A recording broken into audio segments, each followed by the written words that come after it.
From the Bob Mills Weather Center, meteorologist Stephen Nehrenz. Yet another steamy one across green country as the heat wave rolls on. Yesterday we had that exceedance, those ozone numbers. We did have an exceedance of ozone, ground level ozone for the first time this year.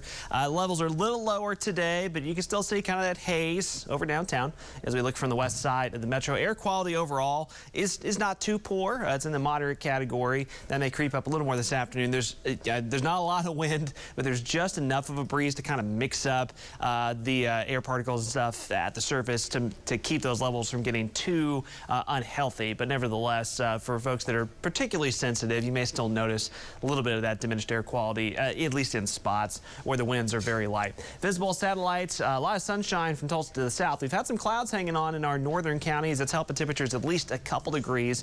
And there's still a very, very slim chance that as a little kind of wave of energy rolls by this afternoon, we could see a shower or downpour pop up. Now, that's been much more likely to our north across Kansas and southwest Missouri. As you can see, that's generally where that activity is all going to stay. But anywhere from about, I'd say, roughly the Highway 412 corridor to the north, there still is about a 10% chance that we could see an isolated shower pop up in one or two spots. Otherwise, the heat continues. 91 now to about 97 for our high here in Tulsa. Heat index around 105 or above. We do have that heat advisory in effect from about Tulsa to the south. Notice winds only about 10 miles per hour, still upper 80s at the 9 o'clock hour. So the setup right now is that we're really struggling to cool down even at night.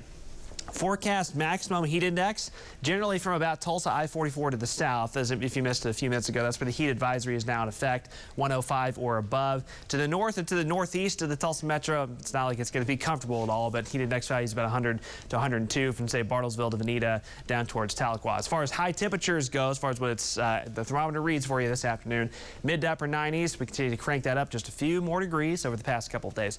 Tomorrow morning, there's still going to be some ongoing showers and storms across Kansas, across Missouri. Generally, it looks like that's where that's going to stay, but we might see a sprinkle nearby in the morning. Highs tomorrow continue to ratchet it up a little more into the upper 90s. We're still forecasting areas around the Tulsa metro, Pawnee County, Creek County to be right around that 100-degree mark, which would, of course, be our first 100-degree reading of the year if we can make it all the way there tomorrow. And then Saturday, kind of the same story. Now, as far as the rain chances go for the weekend, we've been talking all week about this very anticipated cold front headed our way.